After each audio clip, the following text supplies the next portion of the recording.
नमस्कार विद्यार्थियों, मैं कमलेश गुप्ता आपका स्वागत करती हूँ। बच्चों, हम कक्षा 12 की हिंदी पढ़ रहे हैं। हमारी पाठ्य पुस्तक का नाम है अभिव्यक्ति और माध्यम, जिसको हिंदी अनिवार्य और हिंदी साहित्य के अंतर्गत पढ़ा जाता है।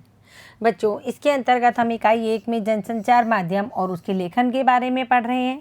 हमारा अध्याय है 4, पत्रकारीय लेखन के विभिन्न रूप और उनके लेखन की प्रक्रिया। पत्रकारीय लेखन के विभिन्न रूपों को हम पढ़ चुके हैं, अभी हम उसकी लेखन प्रक्रिया जान रहे हैं।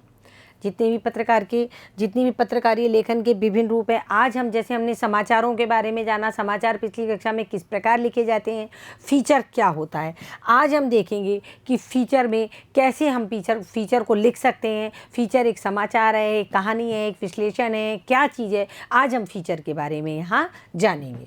तो देखो बच्चों, फीचर को कैसे लिखे, पिछली कक्षा में मैंने आपको बताया था समाचार कैसे लिखे जाते हैं और फीचर क्या होता है। आज हम देखेंगे फीचर को लिखी कैसे। देखो, व्यक्तिगत फीचर और समाचार फीचर, दो तरीके के फीचर होते हैं। यानी एक समाचार जो होता है, जो बहुत महत्वपूर्ण है, उसको भी हम फीचर के रूप में लिख सकते हैं। और व्यक्तिगत फीचर वे होते हैं जो किसी व्यक्तिगत की यानी कि किसी व्यक्ति विशेष के ऊपर जो कोई चीज़ लिखी जाती है, या किसी समुदाय विशेष के ऊपर जो चीज़ लिखी जाती है, किसी विशेषता के ऊपर जो लिखा जाता है, उसे व्यक्तिगत फीचर कहते हैं। और समाचार फीचर यानी कि ऐसा समाचार जो बहुत महत्वपूर्ण हो, विश्लेषणात्मक हो या फिर कथ्यात्मक हो, ये समाचार फीचर कहलाता है।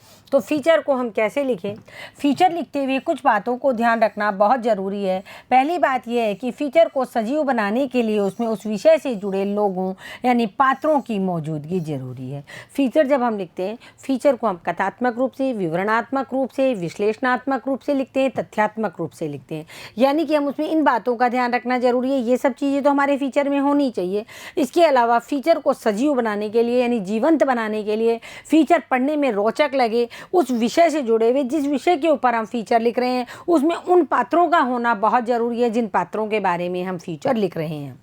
दूसरे, कहानी को उनके जरिए कहने की कोशिश कीजिए। यानी पात्रों के माध्यम से उस विषय के विभिन्न पहलुओं को सामने ले आइए। यानी एक फीचर लिखते समय एक कथात्मक रूप होना चाहिए, एक कहानी का रूप होना चाहिए जिसमें तथ्य हो और विश्लेषण हो।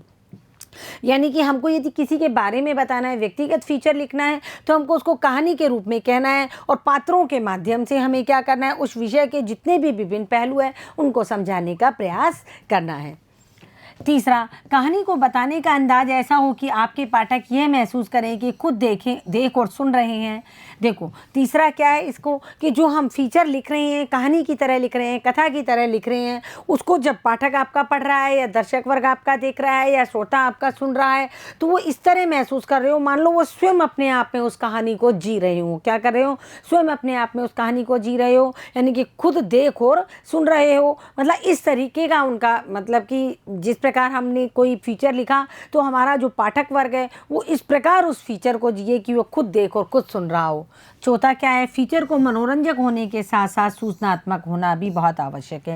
यानी फीचर मनोरंजक होने के साथ साथ सूचनात्मक होना चाहिए। ऐसा नहीं है हमने किसी भी विषय को उठाकर उसके ऊपर फीचर लिख दिया, उसको मनोरंजकता का रोचक तो हमने उसको बना दिया, लेकिन उसमें सूचनात्मक वो नहीं है, वो हम उसमें से उसके द्वारा हम किसी प्रकार की सूचना नहीं दे पा रहे। इस तरीके का फीचर नहीं होना चाहिए। फीचर वो होना चाहिए जिसमें मनोरंजकता तो हो, साथ की साथ सूचनाएं भी दी जा रही हो। तात्पर्य यह है कि फीचर को किसी बैठक या सभा के कार्यवाही विवरण की तरह नहीं लिखा जाना चाहिए। यानी फीचर है जो एक कथात्मक रूप में होना चाहिए, मनोरंजक रूप में होना चाहिए, तथ्यात्मक रूप में होना चाहिए।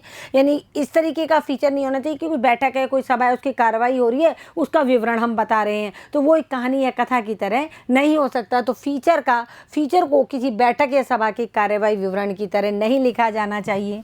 साथ ही फीचर कोई नीरस शोध रिपोर्ट भी नहीं है। फीचर क्या है? कोई नीरस शोध रिपोर्ट यानी कि जिसके अंदर सजीवता ना हो, बिल्कुल मतलब नीरसता भरी हुई हो, पढ़ने में भी जो हमको रुचिकर ना लगे, इस तरीके का फीचर नहीं होना चाहिए। क्योंकि फीचर जो है कोई ऐसी शोध रिपोर्ट यानी रिसर्च की कोई ऐसी नीरस रिपोर्ट नहीं है। फीचर तो हम क्या करते हैं, किसी भी समाचार को लेकर, किसी भी घटना को लेकर, किसी भी व्यक्तिगत चीज़ को लेकर के हम उसके ऊपर उसमें पात्रों को जोड़ करके, उसकी सूचनाएं इकट्ठी करके, उनके तथ्य इकट्ठे करके और उसको क्रमबद्ध लगा करके उसको रोचक बनाकर पाठक के सामने प्रस्तुत करते हैं। वे बड़ी घटनाओं, कार्यक्रमों और आयोजन की सूखी और बेजान रिपोर्ट भी नहीं है। यानी कि जो फीचर होते हैं वो क्या नहीं है, एक तो किसी भी सभा या किसी बैठक की कार्रवाई विवरण नहीं है। दूसरा, किसी बड़ी घटना, कार्यक्रम और आयोजनों की सूखी और बेजान रिपोर्ट नहीं है। यानी कि कल हम इस तरीके प्रस्तुत कर सकते हैं कि मान लो हमारे देश में जन्माष्टमी का उत्सव मनाया गया, तो ये क्या है, ये तो एक घटना, कार्यक्रम है और उसका आयोजन हुआ, उसका विवरण प्रस्तुत किया। ये एक फीचर नहीं हो सकता है। फीचर क्या होते हैं? फीचर आमतौर पर तथ्यों, सूचनाओं और विचारों पर आधारित कथात्मक विवरण और विश्लेषण होता है। ये फीचर की परिभाषा है जो बच्चों आपको याद करनी है कि फीचर जो होता है वो आमतौर पर तथ्यों, सूचनाओं और विचारों पर आधारित एक कथात्मक विवरण होता है। कथात्मक और विश्लेषणात्मक विवरण होता है जिसमें मतलब तथ्य दे सकते हैं हम, सूचनाएं दे सकते हैं और विचार हम उसमें डाल सकते हैं और उसको हम कथा के रूप में और विश्लेषण के रूप में हम उसको क्या कर सकते हैं, लिख सकते हैं। तो फीचर जो होता है वो ये परिभाषा है, तथ्यों, सूचनाओं और विचारों पर आधारित कथात्मक विवरण और विश्लेषण होता है। ये परिभाषा आपको फीचर की याद करनी है। फीचर की कोई ना कोई थीम होनी चाहिए। हम कोई भी जैसे प्रोग्राम करते हैं, आप देखते हो जब आज़ादी के दिवस पर, स्वतंत्रता दिवस पर कोई भी प्रोग्राम करते हैं तो एक थीम रखते हैं। या बच्चे जब वार्षिक उत्सव करते हैं, वार्षिक उत्सव में भी क्या करते हैं, कई बार एक ही प्रोग्राम लंबा चलता रहता है, वो किसी ना किसी थीम पर आयोजित होता है। तो जब हम फीचर लिखते हैं तो उसके लिए कोई ना कोई थीम होनी चाहिए, यानी कोई ना कोई एक आधार होना चाहिए। उस थीम के इर्द गिर्द सभी प्रासंगिक सूचनाएँ, तथ्य और विचार गुथे हुए होने चाहिए। मतलब जो थीम हमने ली है, जो आधार हमने लिया है, जिस चीज़ के बारे में हम लिख रहे हैं, उस थीम के इर्द गिर्द सभी प्रासंगिक सूचनाएं, यानी कि जो थीम हमने ली है उसी के आसपास की सारी प्रासंगिक सूचनाएं होनी चाहिए। सारे तथ्य और विचार उसी से गुथे हुए होने चाहिए। फीचर कई प्रकार के होते हैं। इनमें समाचार बैकग्राउंडर, खोज फरक फीचर, साक्षात्कार फीचर, जीवन शैली फीचर, रूपात्मक फीचर, व्यक्ति चित्र फीचर, यात्रा फीचर और विशेष रुचि के फीचर प्रमुख है। ये देखो, ये हमारे फीचर के प्रकार हैं। समाचार बैकग्राउंडर यानी समाचारों को हम फीचर के रूप में प्रस्तुत कर सकते हैं। खोज परक फीचर यानी शोध परक, कोई चीज़ की खोज की है। आप कई बार देखते हो दूरदर्शन पर कई ऐसे समाचार चैनल होते हैं जो खोज परक फीचर प्रस्तुत करते हैं, यानी हमको दिखाते हैं उस फीचर को कि एक ऐसी अनजान जगह ले जाते हैं जहाँ किसी ने देखी नहीं, सुनी नहीं, उसको कहानी के माध्यम से गढ़कर किसी धार्मिक प्लेस पे या किसी ऐसी जगह ले जाते हैं जिन चीज़ों को हम मतलब जो जनता है उनके सामने वो आया हुआ नहीं है, उसको एक फ़ीचर के रूप में प्रस्तुत करते हैं, यानी खोज परक फीचर। साक्षात्कार फीचर यानी कि किसी का साक्षात्कार करवाते हैं, किसी ऐसी बड़ी सेलिब्रिटी से, इस विशेष व्यक्ति से साक्षात्कार कराते हैं जिसको फीचर के रूप में प्रस्तुत करते हैं। जीवन शैली फीचर यानी कि कोई व्यक्ति किस तरीके का जीवन जी रहा है, जीवन स्तर किस तरीके का होना चाहिए, उसका एक फीचर प्रस्तुत कर सकते हैं। रूपात्मक फीचर यानी किसी चीज़ को बदलते हुए जो फीचर प्रस्तुत किया जाता है। व्यक्ति चित्र फीचर यानी किसी व्यक्ति विशेष के ऊपर जो फीचर प्रस्तुत किया जाता है। यात्रा फीचर यानी कि जहाँ कहीं की यात्रा फीचर तो बच्चों आपने अपनी पुस्तकों में बहुत सारे पढ़े होंगे। कहीं कहीं लोगों जहाँ लोग जाते हैं, बड़े बड़े लेखक वहाँ की यात्राओं के बारे में वर्णन करते हैं, वो यात्रा फीचर होते हैं। उनको जब हम पढ़ने लगते हैं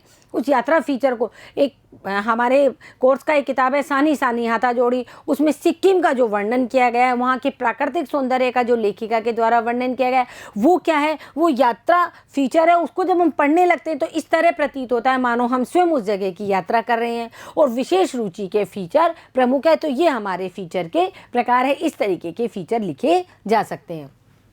फीचर लेखन का कोई निश्चित ढांचा या फॉर्मूला नहीं होता है, इसलिए आप फीचर कहीं से भी शुरू कर सकते हैं। हर फीचर का एक प्रारंभ, एक मध्य और एक अंत होता है। बच्चों, चाहे समाचार हो, चाहे फीचर हो, चाहे कहानी हो, चाहे फिल्म की कहानी हो, चाहे कोई धारावाहिक हो, सब के अंतर्गत एक प्रारंभ होता है, एक मध्य होता है और एक अंत होता है। अब वो प्रारंभ कैसे शुरू होता है?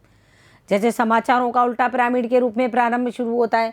कहानी का होता है, जो कहानी क्या होती है, शुरुआत में कैसी होती है, बीच में जाकर के बहुत ब्रॉड हो जाती है और नीचे जाकर के उसमें क्लाइमैक्स आता है। लेकिन समाचार में ऐसा नहीं होता है, इसलिए फीचर का कोई एक निश्चित ढांचा नहीं है। फीचर का केवल एक प्रारंभ होता है। हर कहानी, कथा, कुछ भी हो, समाचार हो, हर किसी का एक प्रारंभ होता है, मध्य होता है, फिर उसका समापन हो जाता है। तो फीचर का जो प्रारंभ कैसा होना चाहिए? आकर्षक और उत्सुकता पैदा करने वाला होना चाहिए। फीचर जब हम पढ़ना शुरू करते हैं तो हमें शुरुआत से ये लगना चाहिए कि फीचर वास्तव में बहुत अच्छा है, हमारे मन को रुचिकर लगने वाला है। तो उसका जो प्रारंभ हो वो आकर्षक हो और उत्सुकता पैदा करने वाला होना चाहिए। हालांकि प्रारंभ, मध्य और अंत को अलग अलग देखने की बजाय पूरे फीचर को समग्रता में देखना चाहिए। या लेखक कहना चाहता है, हम कोई कहानी लिखते हैं या हम कोई फीचर लिख रहे हैं, उसका प्रारंभ, फिर उसका मध्य और फिर उसका अंत करते हैं। तो हमारे क्या है, पहले प्रारंभ को किससे हम जोड़ेंगे? मध्य से, और मध्य को हम किससे जोड़ेंगे? अंत से। तो यानी ये तीन चीज़ें तो है। आप आप कोई भी लेख लिखते हो, कोई भी कहानी लिखते हो, फिर उसका उपसंहार लिखते हो, शुरुआत में उसका प्रारंभ लिखते हो ना, लेकिन वो सब क्या एक दूसरे से जुड़े होते हैं, तो वो पूरी समग्रता से वो क्या होता है, एक हो जाता है। उसी प्रकार लेखक ये कहते हैं कि प्रारंभ, मध्य और अंत को अलग अलग देखने की बजाय पूरे फीचर को समग्रता में यानी एक साथ जुड़ा हुआ देखना चाहिए। लेकिन अगर फीचर का प्रारंभ आकर्षक, रोचक और प्रभावी हो तो बाकी पूरा फीचर भी पठनीय और रोचक बन सकता है। यानी फीचर की जो शुरुआत है, जब फीचर लिखा है लेखक ने और उसको पाठक जब पढ़ने लगता है तो उसे यदि आकर्षक, रोचक और प्रभावी लग रहा है शुरुआत से ही, तो फिर क्या होगा, पूरा का पूरा फीचर कैसा हो जाएगा, पठनीय और रोचक हो जाएगा, यानी पढ़ने योग्य और रोचकता से परिपूर्ण हो जाएगा। जैसे अगर आप किसी जाने माने व्यक्ति पर एक व्यक्ति चित्र फीचर तैयार कर रहे हैं तो उसकी शुरुआत किसी ऐसी घटना के उल्लेख से कर सकते हैं जिसने उनके जीवन की दिशा बदल दी, या उसकी शुरुआत उनकी किसी ताज़ा उपलब्धि के ब्यौरे से हो सकती है। मान लो हमने किसी व्यक्ति विशेष के ऊपर फीचर लिखा, अभी कोई व्यक्ति विशेष है, बहुत बड़ा सेलिब्रिटी है, उसके ऊपर हम फीचर लिख रहे हैं, तो हम उसकी शुरुआत कैसे करेंगे कि अध्यात्म से, कहाँ से, कि ये व्यक्ति कहाँ से शुरू हुआ है, इसका जीवन जो अब जीवन इसको जीवन को जी रहा है, ये कहाँ से शुरू हुआ है। बचपन तो सभी का होता है, इनका जीवन है जो अध्यात्म से शुरू हुआ, और अध्यात्म से शुरू हो करके ये क्या हुआ, ब्रॉड होता गया, क्या हो गया, विस्तृत होता गया। इस तरीके की भाषा हम यदि लिखते हैं तो क्या होता है, हमको उस व्यक्ति के बारे में शुरुआत से ही पता चल जाता है कि व्यक्ति किस तरीके का उसने जीवन जिया है, क्या वो हमारे जब हम उसको पढ़ रहे हैं तो वो हमें रोचक लगेगा या नहीं लगेगा। तो व्यक्ति चित्र फीचर को जब हम तैयार करते हैं तो हम एक ऐसी घटना से उसको बता सकते हैं जिससे उस व्यक्ति के जीवन की दिशा बदल गई हो, तो यानी शुरुआत हम उससे कर सकते हैं। हम ये नहीं बताएंगे फला फला व्यक्ति है, फला फला व्यक्ति का जन्म यहाँ हुआ, मतलब इस तरीके से हुआ या ये हुआ। हम मान लो गांधी जी के बारे में लिखते हैं तो हम गांधी जी का शुरुआत में क्या करेंगे, जन्म वगैरह तो हम बाद में भी बता सकते हैं, उनका जीवन परिचय हम शुरुआत में बताएंगे कि दक्षिण अफ्रीका की यात्रा पर जब उन्होंने रंग भेद वहाँ देखा तो उसी से उनके मन में विचार आया और उससे उन्होंने आज़ादी की कल्पना की। तो इस तरीके से हम शुरू कर सकते हैं इसको। हम अपने प्रधानमंत्री नरेंद्र मोदी के बारे में यदि लिखना चाहें तो हम क्या लिखेंगे, हम उनके हिमालय यात्रा के वर्णन से उसको शुरू कर सकते हैं, ना कि उनके जीवन से शुरू करेंगे। कहाँ से करेंगे कि उनका जन्म यहाँ हुआ, वो ऐसे उन्होंने बचपन में ये किया, वो किया, ये किया। इसको लिखने की बजाय हम जो उनकी हिमालय यात्रा है वहाँ से शुरू कर सकते हैं इसको। तो शुरुआत ही क्या होगी, एकदम रोचक हो जाएगी, प्रभावी हो जाएगी। तो बच्चों, यदि किसी व्यक्ति विशेष के बारे में लिखना है तो हम इस तरीके की घटना का उल्लेख करें जिससे कि हमको पता चले कि इस घटना ने इस व्यक्ति के जीवन की दिशा बदल दी, या उसकी शुरुआत किसी ताज़ा उपलब्धि के ब्यौरे से हो सकती है। यानी ये भी हम कह सकते हैं कि अभी अभी हमारे देश में ये परिवर्तन हमारे मोदी जी, मतलब हमारे प्रधानमंत्री जी की वजह से हुए, तो ये किस किस वजह से हुआ और कैसे ये होते चले आ रहे हैं, और इनका पिछला जीवन क्या था, अब जीवन क्या चल रहा है, और आने वाला भविष्य किस प्रकार होगा। हम इस तरीके से भी फीचर को लिख सकते हैं, और किसी फीचर को उनके पिछले जीवन के संघर्षों की ओर भी मोड़ा जा सकता है। यानी हमने प्रारंभ से, अभी से, वर्तमान से यदि हमने फीचर शुरू किया है तो हम क्या करेंगे, उनका जो पिछला जीवन है और जो पीछे के संघर्ष है उनको भी हम फीचर के अंतर्गत डाल सकते हैं। तो बच्चों, आपको समझ में आ गया कि फीचर को लिखा कैसे जाता है। फीचर को यदि व्यक्ति विशेष का फीचर हम लिख रहे हैं तो आवश्यक नहीं है कि हम उसको उसके पैदा होने से, उसके जन्म से लिखना शुरू करें। वहाँ से हम उसको लिखना शुरू करेंगे जहाँ से उसकी जीवन की दिशा बदल दी गई है। इसके बाद फीचर में उनके और उनके कुछ करीबी लोगों, उनकी उपलब्धियों से वाकिफ विशेषज्ञों के दिलचस्प, आकर्षक और खास व्यक्तित्वों को उद्धृत करते हुए उनके व्यक्तित्व के विभिन्न पहलुओं को उजागर किया जा सकता है। यानी व्यक्ति विशेष का फीचर लिख रहे हैं तो हम क्या करेंगे, पहले फीचर में उनके बारे में बताया, वर्तमान के बारे में बताया या उनके भूत के बारे में बताया, फिर उनकी उपलब्धियों के बारे में बताएंगे। लेकिन उनकी उपलब्धियों से जो वाकिफ, जो उनके करीबी लोग हैं, जैसे उनके शिक्षक हैं, उनके मित्रगण हैं, उनके परिवारजन हैं, उन और जो भी विशेषज्ञ हैं, उनसे क्या करेंगे, दिलचस्प, आकर्षक और ख़ास व्यक्तित्वों को उद्धृत करते हुए, यानी उनसे पूछ करके उन्हीं की भाषा में, किनकी भाषा में, जैसे कोई भी बड़ा व्यक्ति है, उसके जो शिक्षक हैं उनकी भाषा में ही हम क्या करेंगे, उन व्यक्तित्वों को लिखेंगे और उनके व्यक्तित्व के विभिन्न पहलुओं को उजागर करेंगे जिस व्यक्ति के बारे में हम फीचर लिख रहे हैं। फीचर में एक या दो ऐसी घटनाओं को खुद उनकी ज़बान में पेश किया जा सकता है जो न सिर्फ दिलचस्प और अनूठी हो बल्कि उससे उनके जीवन के अहम क्षणों पर रोशनी पड़ती हो। यानी जिस व्यक्ति विशेष के ऊपर हम फीचर लिख रहे हैं उन्हीं के शब्दों में हम क्या करेंगे, कुछ ऐसी घटनाओं को हम प्रस्तुत कर देंगे उन्हीं के शब्दों में, उन्हीं की ज़बान में, जो क्या हो, जो न कि केवल दिलचस्प हो, अनूठी हो, बल्कि उससे उनके जीवन के अहम क्षणों पर भी रोशनी पड़ रही हो। इस तरीके के जो उनके वक्तव्य हैं उनको हम अपने फीचर में डाल सकते हैं।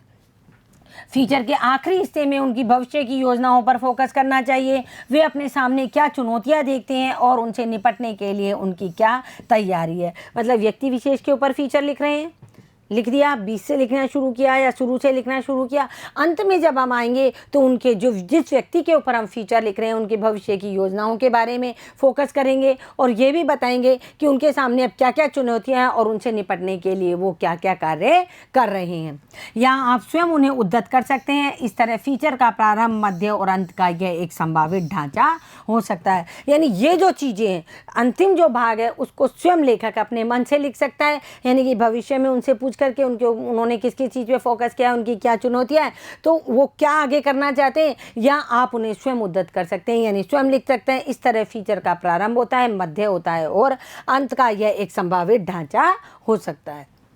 लेकिन असली चुनौती यह होती है कि प्रारंभ, मध्य और अंत को सहज और स्वाभाविक तरीके से एक साथ कैसे बांधें। असली चुनौती क्या है? प्रारंभ कहाँ से हुआ, मध्य में क्या आया और अंत में क्या आया। तीनों पैराग्राफ आपस में एक दूसरे से अच्छी तरह गुथे हुए और जुड़े हुए होने चाहिए।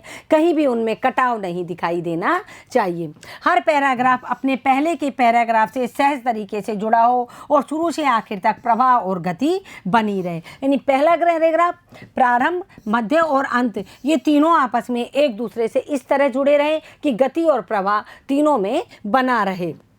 यह सुनिश्चित करने के लिए एक पैराग्राफ रखिए और एक पैराग्राफ में एक पहलू पर फोकस कीजिए। तो ये प्रारंभ, मध्य और अंत को बनाने के लिए, जोड़ने के लिए क्या करना है फीचर लिखते वक्त, ये सुनिश्चित करने के लिए पैराग्राफ क्या हो, छोटे हों। पैराग्राफ्स कैसे हों? छोटे हों और एक पैराग्राफ में केवल एक ही पहलू पर फोकस किया जाना चाहिए ताकि वो अगले पैराग्राफ से जुड़ सके। अब हम एक गतिविधि देखेंगे किसके ऊपर, फीचर के ऊपर। ये देखो आपके स्कूल की लाइब्रेरी है। अपने स्कूल की लाइब्रेरी या खेल के मैदान पर एक 300 शब्द का फीचर लिखना है आपको।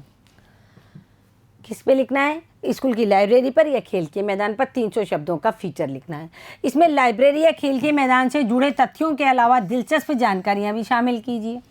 ऐसा भी हो सकता है हमारे जो स्कूल का खेल का मैदान है और उसमें क्या हुआ, मतलब स्टेट लेवल की प्रतियोगिताएं हुई थी इसी मैदान में, और इसी मैदान में हमारे विद्यालय ने ये इनाम जो जीते थे खेलों के मध्य में, ये हम इसमें डाल सकते हैं। इस फीचर के लिए लाइब्रेरियन या खेल के मैदान के प्रभारी शिक्षक से बातचीत के अलावा विभिन्न कक्षा के छात्र छात्राओं से इंटरव्यू कर जानकारी इकट्ठी कीजिए। अब हमको या तो लाइब्रेरी के बारे में लिखना है या खेल के मैदान में। पहले तो हम इनके प्रभारी से बात करेंगे लाइब्रेरी के, और फिर हम खेल के मैदान के जो हमारे शिक्षक होते हैं, शारीरिक शिक्षक, उनसे बात करेंगे। फिर उन छात्र छात्राओं से भी जानकारी प्राप्त करेंगे, उन छात्रों से जिन्होंने इस ग्राउंड के अंदर बहुत सारे खेल खेले हैं या बहुत सारे इनाम इस ग्राउंड के अंदर के, यानी इस खेल के मैदान के अंदर खेल करके जीते हैं। अब हम देखेंगे विशेष रिपोर्ट कैसे लिखिए। ये तो हमारा था फीचर। अब हम एक देखेंगे कि जो विशेष रिपोर्ट आपने देखी होगी, कई बार न्यूज़ में दिखाते हैं समाचार बोलते वक्त कि आज ये प्रमुख समाचार है, इसकी विशेष रिपोर्ट रात 10 बजे देखिए, या फिर अखबार में छपा हुआ आता है विशेष रिपोर्ट। कौन सी विशेष रिपोर्ट? कोई विशेष समाचार हो उसके ऊपर। तो देखो, अखबारों और पत्र पत्रिकाओं में सामान्य समाचारों के अलावा गहरी छानबीन, विश्लेषण और व्याख्या के आधार पर विशेष रिपोर्ट भी प्रकाशित होती है। विशेष रिपोर्ट में क्या दिखाया जाता है? उनमें जो समाचार है, जो घटना घटी है, उसकी गहरी छानबीन की जाती है, उसका विश्लेषण किया जाता है, फिर उसको व्याख्या के आधार पर वो विशेष रिपोर्ट प्रकाशित की जाती है। ऐसी रिपोर्ट को तैयार करने के लिए किसी घटना, समस्या या मुद्दे की गहरी छानबीन की जाती है। उससे संबंधित महत्वपूर्ण तथ्यों को इकट्ठा किया जाता है। तथ्यों का विश्लेषण के जरिए उसके नतीजे, प्रभाव और कारणों को स्पष्ट किया जाता है। ये होती है विशेष रिपोर्ट। मान लो जैसे कोई स्पेशल कोई विशेष घटना घट गई है, उस विशेष घटना को पूरी देश की जनता जानना चाहती है और उसके बारे में उसकी तह तक जानना चाहती है, तो उसको क्या करते हैं, संवाददाता एक विशेष रिपोर्ट के रूप में प्रस्तुत करते हैं। और वो विशेष रिपोर्ट में क्या होता है कि घटना या जो समस्या है, जो कोई मुद्दा है, उसकी पहले गहरी छानबीन करते हैं, फिर उसके महत्वपूर्ण तथ्यों को इकट्ठा करते हैं और उसके बाद उन तथ्यों का विश्लेषण करके उसके नतीजे निकालते हैं और उन नतीजों के प्रभाव और उनके कारणों को स्पष्ट रूप से लिखते हैं। ये होती है विशेष रिपोर्ट। विशेष रिपोर्ट के कई प्रकार होते हैं, जैसे खोजी report, investigative report, in depth report, विश्लेषणात्मक रिपोर्ट और विवरणात्मक रिपोर्ट। विशेष रिपोर्टों की कुछ प्रमुख प्रकार है। जो विशेष रिपोर्ट होती है वो किस किस तरीके की होती है? खोजी रिपोर्ट, यानी किस चीज़ का इन्वेस्टिगेशन करना। इन डेप्थ रिपोर्ट यानी उसके रिपोर्ट के यानी जो घटना है उसके अंदर तक, उसकी तह तक जाना, विश्लेषण करना उस घटना का। विवरणात्मक रिपोर्ट यानी कोई रिपोर्ट ऐसी हो जिसको विवरण के रूप में यानी कि पूरा अच्छे से समझा करके व्याख्यात्मक रूप से लिखना। तो ये विशेष रिपोर्ट के प्रकार है। अब खोजी रिपोर्ट में क्या होता है, रिपोर्टर मौलिक शोध और छानबीन के जरिए ऐसी सूचनाएं और तथ्य सामने लाता है जो सार्वजनिक तौर पर पहले से उपलब्ध नहीं है। खोजी रिपोर्ट वो रिपोर्ट होती है कि किसी नई चीज़ की खोज करना। अभी कुछ दिन पहले दूरदर्शन पर एक समाचार आ रहा था कि श्रीलंका में रावण के शव की खोज की गई। किसकी खोज की गई? रावण के शव की। संवाददाता वहाँ पहुँचे, गुफा के अंदर रावण का शव था, वहाँ तक श्रीलंका सरकार ने जाने नहीं दिया। इस तरीके की एक खोजी रिपोर्ट आई थी कि इस रिपोर्ट के माध्यम से संवाददाता वहाँ मतलब बताया गया हमें कि संवाददाता किस तरह वहाँ जंगलों में गया और किस तरह उन्होंने रावण के जो अवशेष थे वो दिखाई दिए। तो ये हो जाती है एक तरीके की खोजी रिपोर्ट, किसी चीज़ को खोजना, जो चीज़ें हमने देखी नहीं है, जैसे पुरातत्व काल की जो चीज़ें होती हैं ये खोजी रिपोर्ट के अंतर्गत आती हैं। तो ये सूचनाएँ तथ्य सामने लाती हैं और सार्वजनिक तौर पर वो रिपोर्ट होती है ये जिनको पहले किसी ने देखा या सुना नहीं होता है। खोजी रिपोर्ट का इस्तेमाल आमतौर पर हम भ्रष्टाचार, अनियमितताओं और गड़बड़ियों को उजागर करने के लिए भी करते हैं। खोजी रिपोर्ट ये सब चीज़ हम खोज करके लाते हैं। इसके अलावा भ्रष्टाचार, अनियमितताएं और गड़बड़ियों को जो उजागर किया जाता है, घोटाले हो जाते हैं सरकार में बहुत सारे, उन घोटालों को, भ्रष्टाचार को, जितनी भी गड़बड़ियाँ होती है उनको उनकी तह तक जा कर के खोज के जो लाते हैं वो भी खोजी रिपोर्ट के अंतर्गत ही आते हैं।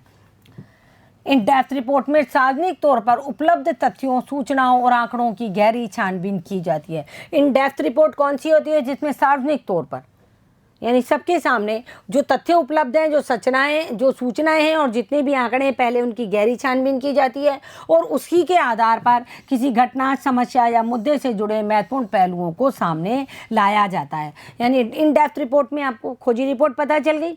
उसके बाद इन डेप्थ रिपोर्ट में क्या करते हैं, कोई भी मान लो घटना है, कोई भी समाचार है, कोई भी मुद्दा है, उसके तथ्य, सूचनाओं और आंकड़ों की अच्छे से छानबीन की जाती है कि कहीं इनमें कोई कमी तो नहीं है और उसके आधार पर किसी भी घटना, समाचार, विचार या मुद्दे से जुड़े महत्वपूर्ण पहलुओं को सामने लाया जाता है। इसी तरह विश्लेषणात्मक रिपोर्ट में जोर किसी घटना या समस्या से जुड़े तथ्यों के विश्लेषण और व्याख्या पर होता है। अब तीसरी है विश्लेषणात्मक रिपोर्ट। इसमें क्या होता है, इस रिपोर्ट में किसी भी घटना, समस्या या विचार, कोई भी मुद्दा हो, उसमें उन तथ्यों का क्या किया जाता है, विश्लेषण किया जाता है। जबकि विवरणात्मक आप नाम से समझ गए होंगे, जो कथात्मक रूप से हो जाती है यानी व्याख्यात्मक रूप से। इस रूप में किसी घटना या समस्या के लिए विस्तृत और बारीक विवरण को प्रस्तुत करने की कोशिश की जाती है। मान लो कोई विवरणात्मक रिपोर्ट है, उसको व्याख्यात्मक रूप से प्रस्तुत किया जाता है। आमतौर पर विभिन्न प्रकार की विशेष रिपोर्टों को समाचार लेखन की उल्टा पिरामिड शैली में ही लिखा जाता है। देखो, जितनी भी विशेष रिपोर्टें इनको किस रूप में लिखा जाता है, समाचारों की जो उल्टा पिरामिड शैली है जिसको हम शुरू से पढ़ते आए हैं, इंट्रा, बॉडी और समापन, उसी रूप में लिखा जाता है। यानी शुरुआत में रिपोर्ट की जो महत्वपूर्ण, जो ऊपर वाली लाइन होती है, जो महत्वपूर्ण लाइन होती है, उसको सबसे पहले बता दिया जाता है। लेकिन कई बार ऐसी रिपोर्टों को फीचर शैली में भी लिखा जाता है। कई बार विशेष रिपोर्ट होती है जिसको हम फीचर शैली में लिखते हैं, प्रारंभ, मध्य और अंत के रूप में। चूँकि ऐसी रिपोर्ट सामान्य समाचारों की तुलना में बड़ी और विस्तृत होती है। जो विशेष रिपोर्ट होती है, जो सामान्य समाचार होते हैं, जो उल्टी पिरामिड शैली में लिखे जाते हैं, मतलब छोटी रिपोर्ट होगी उसको तो हम उल्टा पिरामिड शैली में लिख देंगे, लेकिन यदि कोई विस्तृत रिपोर्ट होगी विशेष, तो उसको हम फीचर शैली में लिखने का प्रयास करते हैं। इसलिए पाठकों की रुचि बनाए रखने के लिए कई बार उल्टा पिरामिड और फीचर दोनों ही शैलियों को मिलाकर इसका इस्तेमाल किया जाता है। यानी विशेष रिपोर्ट को प्रस्तुत करने के लिए और पाठकों की रुचि बनाए रखने के लिए, पढ़ने के लिए, देखने के लिए, सुनने के लिए इस विशेष रिपोर्ट को कई बार उल्टा पिरामिड और फीचर दोनों शैलियों को मिक्स करके यानी दोनों को मिला करके और ये विशेष रिपोर्ट तैयार की जाती है। रिपोर्ट बहुत विस्तृत और बड़ी हो तो उसे श्रृंखलाबद्ध करके कई दिनों तक किस्तों में छापा जाता है। होते हैं ना कई बार, बहुत कोई रिपोर्ट बहुत बड़ी होती है तो उसको अखबार में क्या होता है, श्रृंखलाबद्ध, भाग 1, भाग 2, भाग 3, हर रोज़ का एक भाग आता है। तो इस तरह विस्तृत और बड़ी हो जाए तो श्रृंखलाबद्ध करके कई दिनों तक उसे छापा जाता है। विशेष रिपोर्ट की भाषा कैसी होनी चाहिए? सरल, सहज और आम बोलचाल की होनी चाहिए। अगली कक्षा में विशेष रिपोर्ट का एक उदाहरण देखेंगे। तब तक आप इसे पढ़िए। जो हमने फीचर को लिखना सीखा, किस तरह फीचर लिखा जाता है, विशेष रिपोर्ट किस प्रकार लिखी जाएगी, उसको हम उदाहरण के रूप में अगली कक्षा में देखेंगे। तब तक आप इसे पढ़िए और पढ़ करके समझने का प्रयास कीजिए।